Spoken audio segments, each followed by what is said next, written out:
Hi everyone, welcome to Carmen's Australian Storytime. Today I am reading Riddle, written by Jim Dewar and illustrated by Anil Tortop. This is a great book. Let's see if you can solve the river riddle. If I have a look at the blurb, it doesn't really tell us too much. Jack's off to market with a big bag of hay, a sheep called Dolly and a fox called Frank. How will they all cross the river in the tiny boat? Jack will have to solve the river riddle to get to the other side. As Dolly thinks, there's hay for me, and Frank thinks, Dolly's mine for tea, young Jack does lots of thinking and comes up with a plan. How do you think he's going to get all of those things across the river safely? Because it sounds like Dolly wants to eat the hay, and it sounds like the fox wants to eat Dolly. Oh, Jack, whatever will you do?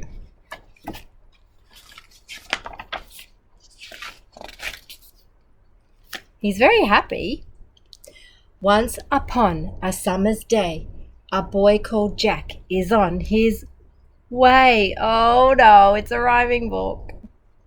To market on the river bank with a sheep called Dolly and a fox called Frank. Bank, Frank. Jack is weighed down with a sack stuffed with hay slung on his back. Hot and tired, at last he sees the river sparkling through the trees. To Jack's dismay, it's deep and wide. The market's on the other side. But then he spots a tiny boat and wonders, will it stay afloat? Quite a few things to put on that boat. Another problem's plain to see. The boat can take just 2, not 3. Can Jack think up a plan to cross that rolling river without loss? Dolly loves to munch on hay. Will Jack be safe if he's away? And while Jack's on the other bank, will Dolly stay unmunched by Frank?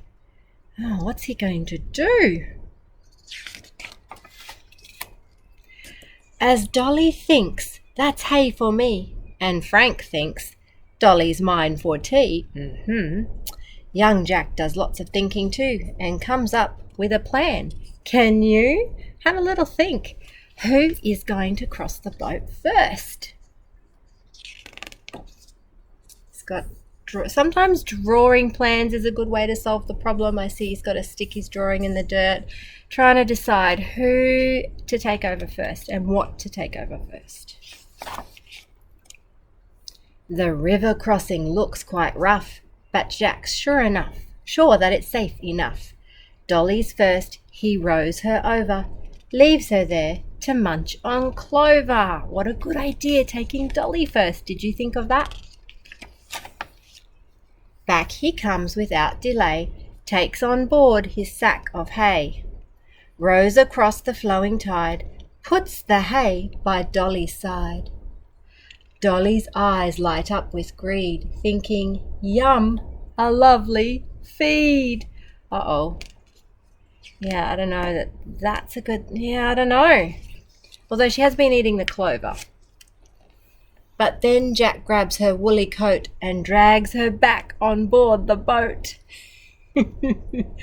He's taking her back. That's a clever idea. I like it. Back they go across the river, watched by Frank as keen as ever, drooling in his foxy folly, hoping he'll be left with Dolly. What do you think's going to happen now? You're right, he's going to drop the sheep and pick up the fox. So clever, Jack. Jack's too smart for foxy Frank as the boat lands on the bank. Jack escorts the sheep ashore, fending Frank off with an oar. Mine. I don't think so. So clever, Jack. Jack shows Frank the fox who's boss and rows that cranky fox across. Boss across. leaves him near a clump of holly, then returns to pick up Dolly, Holly and Dolly. At last he shoes that sheep on board, but Jack's lost time he can't afford. Again he heads across the river, arrives exhausted, arms a quiver. It's taken a long time to do all these deliveries. The fox, the sheep, with Jack as guide, set off down the riverside, off to market to be sold, each one worth a grain of gold. Oh no, but wait, what's this? They've shut the gate, the market's over, Jack's too late. He took too long, although he's clever, to solve the riddle of the river. Oh boy, that took so long. He missed out on the markets. That is a very sad story. With fox and sheep and sack of hay, Jack turns and sadly walks away. And now he's thinking, should I do those crossings in reverse? Oh boy, he's got to do it all over again to get them back, and it's getting dark. Poor Jack. Well, that's not really the ending we had, but how clever was Jack to solve the problem? He was very clever. Nobody got what they wanted. Well, not even Jack really, did he?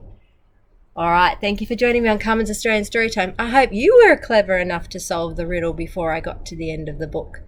And if you're going to market, he has to go early, right?